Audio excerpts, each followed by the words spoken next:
Hi, Jenny. I was thinking of having a lunch meeting this weekend. You can make it, right? Our diner is busy on weekends, so I don't think I can make it. Are you trying to avoid it again? I'm not trying to avoid it. I'm really just busy and can't participate. Of course, I want to get along with other mom friends. I know you don't actually think so. It's just that you feel embarrassed about being financially constrained and you don't really want to participate. Are you talking about me when you say financially constrained? Who else? This isn't a group chat. We're the only ones in this chat, Jenny. We're not actually struggling as much as you seem to think. It's not easy to survive just managing such a small diner, is it? That's not true at all. It's true that our diner is small, but it's always busy and we've been making a profit all along. Even if you're making a profit, it's still nothing, considering how small your business is. You always dress like you're struggling financially. And I even saw you eating dinner at a convenience store once. As for my clothing, I dress comfortably for work related reasons. When there's a special event, I dress up appropriately. Yeah, but I doubt that you have any designer clothes in your closet. Just because I ate at a convenience store doesn't mean I'm poor. And I don't think it's any of your business where I eat. I find it amusing to watch people from different social classes than myself. If you look down on people with such prejudice, you will eventually face consequences. What? You, a poor person, dare to threaten me? First of all, we're not poor. If you keep looking down on me like that, I will stop being your friend. No, you can't. Why not? Because the boss's mom's orders are absolute. You must attend the lunch meeting this weekend. No excuses. But I said I can't because our diner is busy. If you refuse to attend, I will tell my son to exclude your son from his group. Wait, children have nothing to do with this. If you don't want to involve your precious child, then you must attend the lunch meeting. Fine. Can I just show up for 30 minutes? Fine. I guess I can let you off the hook with that. Thank you. By the way, there's something I've been meaning to tell you. Oh, really? What's up? Well, you know that upcoming lunch meeting we have? It's going to be at this fancy Japanese diner. So make sure to dress appropriately. I mean, don't show up in your usual shabby, poor clothes. Got it. I'll make sure to dress accordingly. Good. But, do you even have any stylish clothes? I mean, if you show up in some no-name brand tacky outfit, I might just have to send you home right away. Well, don't you worry. I'll make sure to wear something from a brand that you're familiar with. How's that sound? Oh, really? So you do have some stylish clothes after all. Color me surprised. I just hope you didn't have to borrow money to buy them or anything. No need to worry about that. I didn't have to borrow a single penny. Well, that's good to hear. All right then, I guess I'll see you on the day of the meeting. And let me tell you, I won't forgive you if you're late. Punctuality is key, you know? Don't worry. I'll be there on time. Wouldn't want to risk your wrath, now would I? Jenny, are you okay? Wow. How dare you send me a message like this? I didn't think you were such an uncivilized person. It's your fault for trying to leave so arrogantly. I told you beforehand that I could only attend for 30 minutes because I'm busy at work.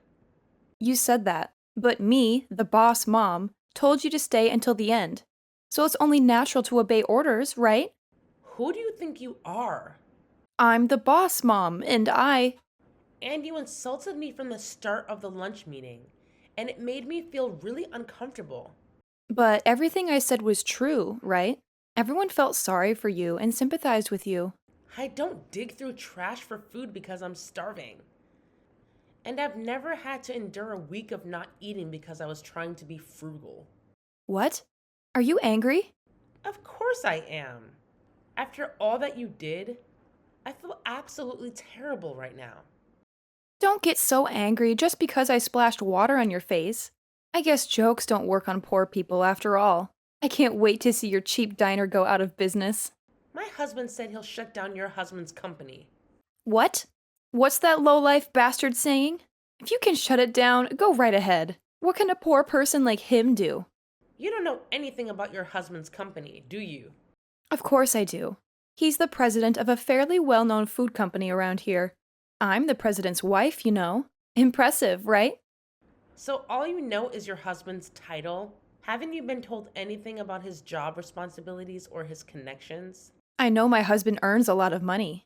He generates nearly $1 million in profit annually. Thanks to him, I get to live a lavish lifestyle. Well, you, being a nobody, probably wouldn't understand my feelings. I have more than enough money. So if you want, I can give you some. It's better not to make statements that would anger my husband any further. When it comes to me, my husband doesn't show any mercy.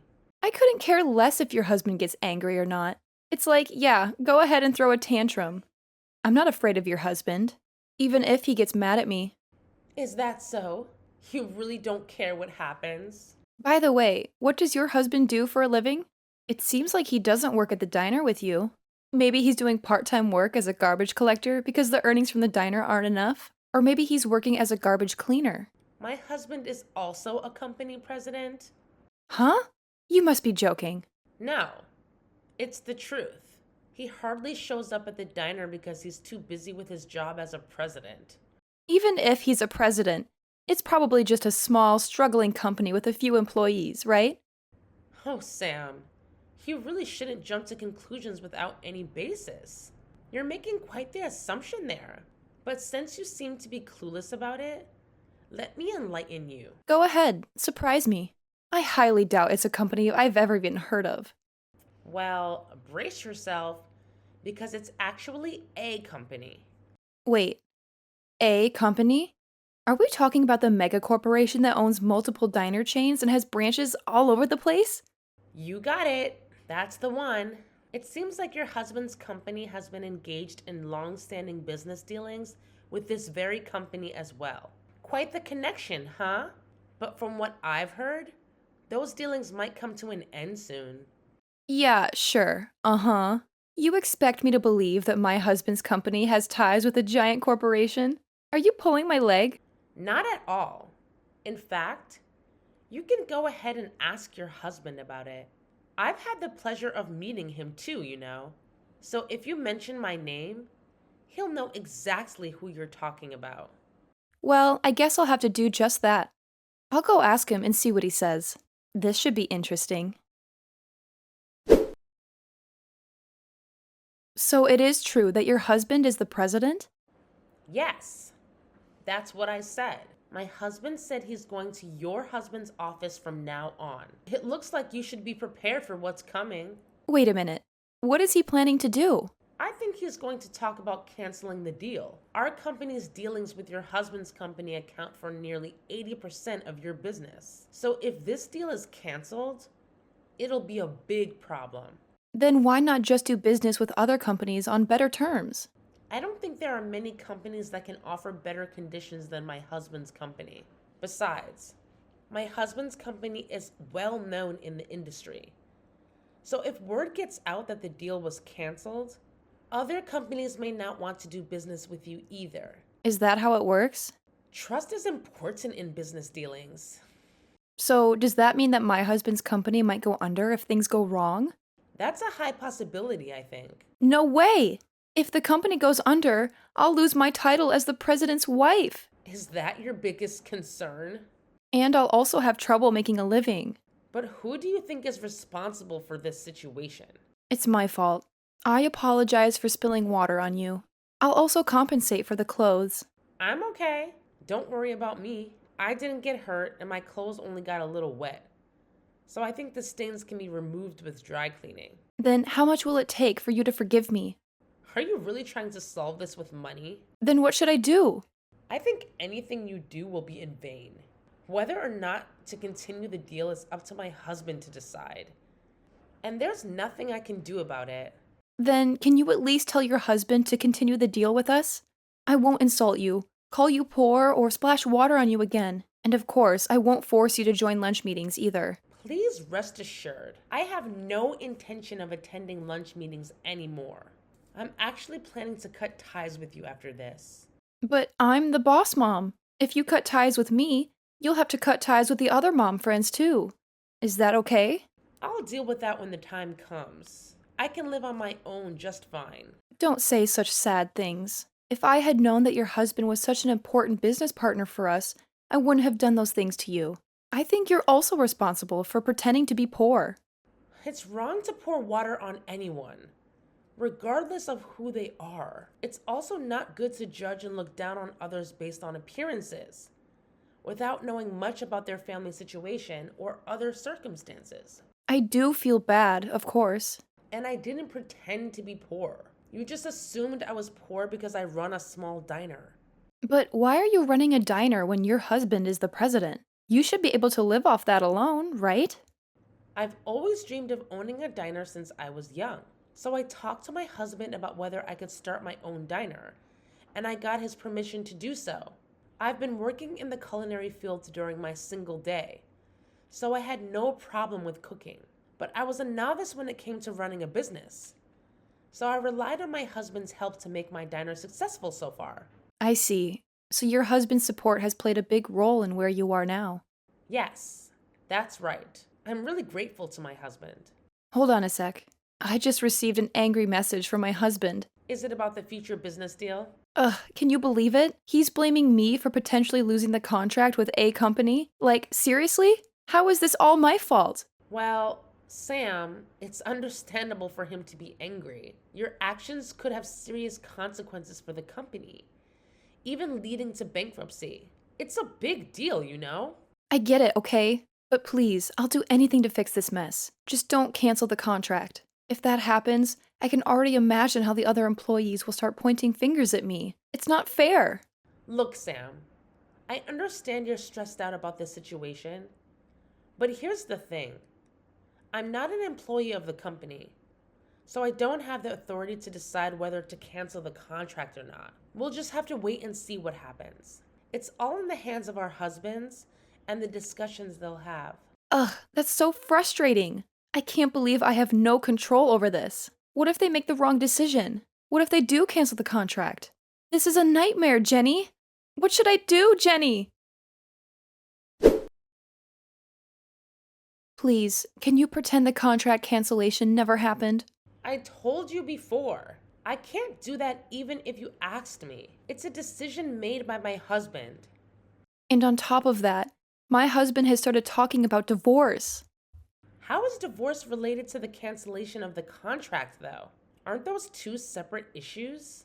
I think my husband is getting angry and talking about divorce because of me and the cancellation of the contract. Is that so? Whether to divorce or not is an important issue. And maybe your husband has been thinking about it even before this incident. That's not possible. We were getting along well until now. In any case, it's strange for me to interfere in the relationship between a husband and a wife. So please discuss and decide on your own. Don't say that. I want you to convince my husband to stop the divorce, too. What's in it for me for doing that? Well, probably nothing. I'm not so generous as to help someone who has looked down on me. Whether you get divorced or not, it's not my business, and I have no intention of helping you. But it's decided. My husband and I are getting a divorce. He told me to move out within a week. I see. It might not be easy living alone, so good luck to you. Well then. Wait a minute. Don't you have anything else to say? Are you telling me to apologize or something? I didn't say that. I just thought you might show some sympathy. There's no reason to sympathize with you. You planted all the seeds yourself. But isn't canceling the contract too harsh just because I spilled water? My husband's company has many other employees, and if the contract is canceled, they will be affected too. I can't believe even someone like you would consider other people's lives. What's with the tone? Don't talk about me as if I'm an unfeeling person. I'm sorry? I was just surprised. I think your husband's company will be fine. What do you mean? My husband has decided to continue doing business with your husband's company. Really? But didn't you say it was canceled before? After that, your husband came to my husband's office multiple times and apologized. My husband was moved by his sincerity and decided to continue the business relationship on certain conditions. Conditions? It seems that one of the conditions is to keep you away from me. So you're saying that my husband decided to divorce me for the sake of the company's survival? I think that's what it means. My husband didn't explicitly ask for a divorce, but it seems like your husband wanted to completely sever ties with you. That means it's your husband's fault. Please stop blaming others like that. Weren't you doing whatever you wanted, even at home? That's not true. I was doing what I had to do. But I often saw your husband taking care of your son on weekends. And it seemed like you were neglecting household chores and childcare. Your son was even saying at school that you didn't cook for him. And he said that your husband is better at cleaning, so he does it. What? My son said that at school? And you always dressed in expensive brand clothes. So you must have been freely spending your husband's salary. Well, we're married. So isn't it allowed for a wife to use her husband's salary as she pleases? Even so, there should be limits, don't you think? But if we divorce, how am I supposed to live? My husband has custody of our son, and I've been asked to pay monthly child support. In that case, you'll have to work and earn a living. But I've been a housewife since we got married. It's impossible for me to learn a job and work now. Even if you think it's impossible, you have no choice but to do it. Oh, I just had a good idea. I have a feeling that your good idea might not be so good. How about I work at your diner? Unfortunately, we're not hiring, so you can't. Don't say that. How about hiring me at an hourly wage of $50? There's no way I could afford to pay you $50 an hour. Besides, I don't even pay that much to other employees. But we're mom friends, right? Can't you at least do me a favor? What are you talking about? I never considered you a friend to begin with. I have no intention of hiring you. And I don't plan on keeping in touch with you from now on. Wait a minute. Are you saying you're going to block me? Yes, Sam, it's true. Until now, I've kept you around because of our kids and tried to maintain some semblance of a relationship. But if we're heading towards a divorce, it seems like there's no need for us to have any kind of connection anymore. Frankly, it doesn't seem like being involved with you would be a positive thing. So I've made the decision to block you. Please, Jenny, I'm begging you, don't block me. I'm already feeling so isolated and kept at a distance by my other mom friends. If you abandon me too, I'll have no one on my side. I need you, even if it's just a little support. Sam, this is not something that can be fixed with a simple plea. You have to understand that your own actions have led to this point. You've treated mom's friends like slaves, demanding their attention and expecting them to cater to your every need. It's time for you to take a long, hard look at yourself and change your behavior so that you don't end up in the same situation again. Please, Jenny, don't say such sad things. I know I've made mistakes, and I'm willing to learn from them. I don't want to lose you as a friend. I don't want to be left all alone. Please, just give me a chance to prove that I can change and be a better person. Well, Sam, I appreciate your words, but actions speak louder than words. Right now, I need to prioritize my own well-being and the well-being of our children. Best of luck. Goodbye, Sam. After that, I decided to follow through with my decision and blocked Sam. True to her word, she moved out of the house once her divorce was finalized. She found herself a small apartment and started working part-time to cover her child support and living expenses. It wasn't an easy transition for her, though. From what I heard, she seemed to be getting scolded by her store manager almost every day since she had never worked before. It must have been quite a change for her. On a different note, it turns out that her ex-husband's company continues to do business with my husband. Surprisingly, their relationship seems to have improved since the divorce. I guess sometimes separation can lead to better professional connections. It's funny how life works sometimes. As for her son, he's being taken care of by her ex-husband's parents.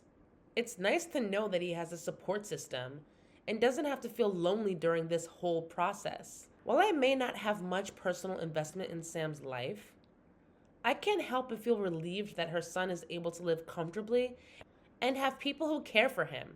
Life moves on, and everyone finds their own path. As for me, I'll focus on my own family and continue to cherish the moments we have together.